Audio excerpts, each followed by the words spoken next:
बिहार की बहुचर्चित बांकीपुर विधानसभा उपचुनाव के लिए राष्ट्रीय जनता दल यानी कि आरजेडी ने अपने उम्मीदवार के नाम का ऐलान कर दिया है। पार्टी ने लगातार दूसरी बार रेखा कुमारी गुप्ता पर भरोसा जताते हुए उन्हें चुनावी मैदान में उतारा है। पिछला विधानसभा चुनाव में उन्होंने इसी सीट से लड़ा था, जहां उन्हें 46,363 वोट मिले थे और वह दूसरे स्थान पर रही थी। आरजेडी को उम्मीद है कि इस बार पिछले चुनाव का अनुभव और जनाधार उनके प्रदर्शन को और मजबूत करेगा। रेखा गुप्ता वैश्य समाज की तेली जाति से आती हैं। बांकीपुर विधानसभा क्षेत्र को लंबे समय से कायस्थ बाहुल्य सीट माना जाता है, लेकिन जहां वैश्य मतदाताओं की भी अच्छी खासी संख्या है। इसी सामाजिक समीकरण को ध्यान में रखते हुए आरजेडी ने एक बार फिर उन पर दांव लगाया है। पार्टी का मानना है कि जातीय और स्थानीय समीकरण इस बार उनके पक्ष में माहौल बना सकते हैं। नमस्कार, आप देख रहे हैं अमर उजाला। मैं हूं आदित्य आनंद। राष्ट्रीय जनता दल ने अपना उम्मीदवार घोषित कर दिया है। बांकीपुर विधानसभा सीट से उपचुनाव के लिए रेखा गुप्ता को उम्मीदवार बनाया है। हमारे साथ हैं रेखा गुप्ता। बताइए कैसी तैयारी? इस बार जीत के आने की तैयारी है और इस बार जीतना है। जनता का समर्थन आशीर्वाद मेरे साथ है। लगातार मैं चुनाव के बाद से ही और चुनाव के पहले भी लगातार जनता के बीच हूँ और जनता मुझे इस बार अपना समर्थन देगी। राष्ट्रीय जनता दल इस बार बांकीपुर विधानसभा से जीत कर आएगी। प्रशांत किशोर भी आ चुके हैं मैदान में, ऐसे में क्या लग रहा है? अरे भाई, पिछली बार भी प्रशांत किशोर की पार्टी लड़ रही थी। उनकी पार्टी लड़ रही थी, वो नहीं। तो देखते हैं कौन कितना लड़ता है, कौन कितना जनता के बीच जा पाते हैं, किनको जनता समर्थन देती है। 1995 से लगातार इस सीट पर भाजपा जीतते आ रही है, ऐसे में कैसा क्या लग रहा है?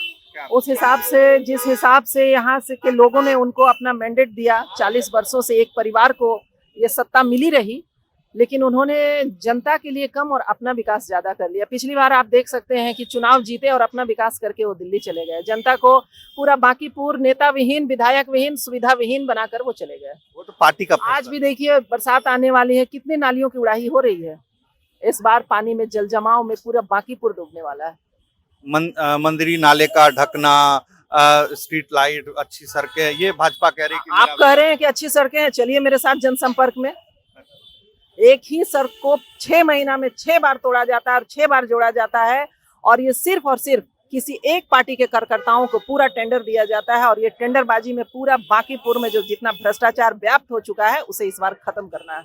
बिहार का एकमात्र शहरी सीट है, सारे मतदाता शहरी ही हैं, एक भी ग्रामीण नहीं है। ऐसे में क्या लग रहा है कि भाजपा का, जैसे कहा जाता है कि शहरी वोटर भाजपा के कैडर वोटर होते हैं, ऐसे में ऐसा कुछ नहीं है। जनता जिस हिसाब से इस बार त्रस्त है और हालिया के दिनों में जिस हिसाब से यहाँ के प्रशासन, यहाँ की विधि व्यवस्था, नीति व्यवस्था फेलियर हुई है, तो इस सीट से जनता आईना दिखाने का काम करेगी। आपको क्या लगता है कि जनता अभी जो वर्तमान में समस्याएं चल रही है, तो उसका फायदा आपको मिलेगा? फायदा नुकसान तो नहीं जानती हूँ, लेकिन जनता के लिए जनता के साथ खड़ी रहूंगी। 40 साल बनाम 4 साल जनता से मांग रही हूँ और जनता इस बार मुझ पर विश्वास करेगी।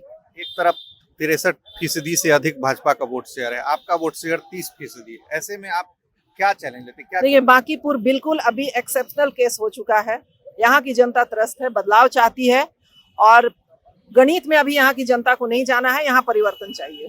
आपके नेता के बड़े भाई तेज प्रताप जी ने भी उम्मीदवार उतारा। सारी पार्टियां अपने अपने उम्मीदवार तो उतारेंगे ही। आपके ही समाज से हैं वो? हो सकता है, मुझे तो ऐसी जानकारी नहीं है। नहीं है। कांग्रेस का भी आज ये आया कि वो अभी चाह रही थी, क्या सब कुछ सुलझ गया? नहीं, बिल्कुल ये महागठबंधन की ओर से मैं हूँ और महागठबंधन की प्रत्याशी हूँ मैं, और सारे घटक दल मिलकर हम लोग इस चुनाव को जीतेंगे। सारे घटक दल आपको समर्थन करेंगे? तो महागठबंधन के सारे घटक दल। तो जीत के बाद जीत सुनिश्चित इस बार राष्ट्रीय जनता दल।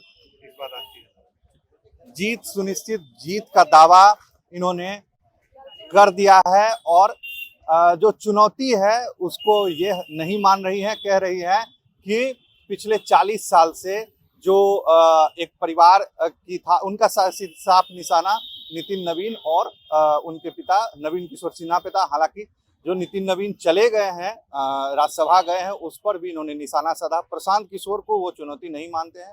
तेज प्रताप के उम्मीदवार के बारे में इन्हें जानकारी ही नहीं है और इन्होंने अपनी जीत का दावा कर दिया है। अब जीत किसकी होती है, क्योंकि भाजपा ने अभी अपना पत्ता नहीं खोला है, उन्होंने अपना उम्मीदवार नहीं दिया है। यह आने वाला समय बताएगा। बने रहिए अमर उजाला पर। इस बार बांकीपुर उपचुनाव बेहद दिलचस्प होने जा रहा है। राजनीतिक जानकारों के अनुसार मुकाबला त्रिकोणीय होने की पूरी संभावना है। भारतीय जनता पार्टी अपने पारंपरिक गढ़ को बचाने की कोशिश में जुटी है, जबकि आरजेडी इस सीट पर जीत दर्ज कर अपनी राजनीतिक ताकत दिखाना चाहती है। वहीं जनसुराज ने भी इस चुनाव को प्रतिष्ठा का सवाल बना दिया है। पार्टी के संस्थापक प्रशांत किशोर खुद बांकीपुर से चुनाव लड़ रहे हैं। उनके मैदान में उतरने से चुनावी मुकाबला और रोचक हो गया है। माना जा रहा है कि प्रशांत किशोर की मौजूदगी से पारंपरिक वोट समीकरणों में बदलाव आ सकता है और मुकाबला बेहद ही कांटे का हो सकता है। अब सभी की नजरें इस बात पर टिकी हैं कि क्या आरजेडी की उम्मीदवार रेखा कुमारी गुप्ता पिछली बार से बेहतर प्रदर्शन कर जीत हासिल कर पाएंगी? क्या बीजेपी अपना मजबूत किला बचा लेगी या फिर प्रशांत किशोर अपनी पहली चुनावी परीक्षा में बड़ा उलटफेर करने में सफल होंगे?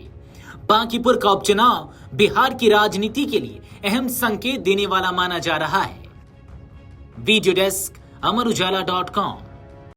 अगर आप ये वीडियो YouTube पर देख रहे हैं तो हमारे चैनल को सब्सक्राइब कर बेल आइकन दबाएं और Facebook पर देख रहे हैं तो हमारे पेज को लाइक करें।